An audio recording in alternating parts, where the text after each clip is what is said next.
భద్రాద్రి కొత్తగూడెం జిల్లాలో కలెక్టరేట్ ఎదుట సిఐటియు ఆధ్వర్యంలో అంగన్వాడీలో 48 గంటల నిరసన దీక్ష చేపట్టారు.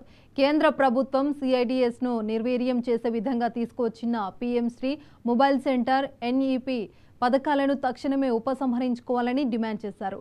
రాష్ట్ర ప్రభుత్వం కూడా ఆ పథకాలను అంగీకరించవద్దని కోరారు. తాము ఎదుర్కొంటున్న వేతనాల సమస్యలు, ఉద్యోగ భద్రత, రిటైర్మెంట్ సమస్యలను పరిష్కరించాలన్నారు అంగన్వాడీ టీచర్స్ అండ్ వెల్ఫర్స్.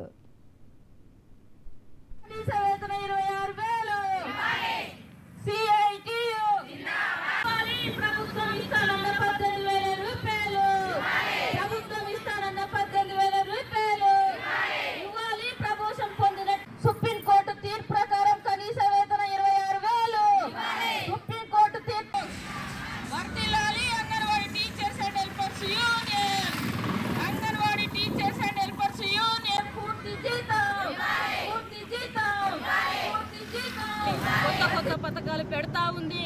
వీటి ద్వారా ఇప్పటిదాకా అంటే 3 సంవత్సరాల నుంచి 5 సంవత్సరాల లోపు ఉన్నటువంటి పిల్లలు ఇప్పటి వరకు అంగన్వాడీ కేంద్రాల్లో ఉండేవాళ్ళు ఈ పథకాల పేరుతోటి ఇప్పుడు అంగన్వాడీ కేంద్రాల్లో ఉన్నటువంటి ఈ ప్రీ స్కూల్ పిల్లలను ప్రైమరీ పాఠశాలకు తీసుకెళ్తారట.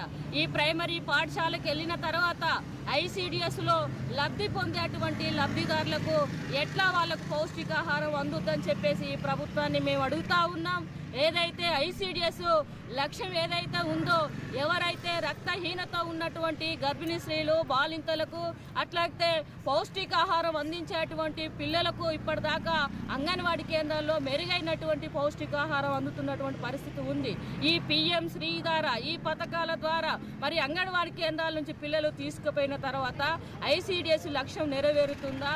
అట్లాగే ఎవరైతే పేద ప్రజలు ఉన్నారో ఆ పేద ప్రజలకు ఈ పౌష్టికాహారం అందుతుందా అని చెప్పేసి ఈ ప్రభుత్వాన్ని అడుగుతున్నాం.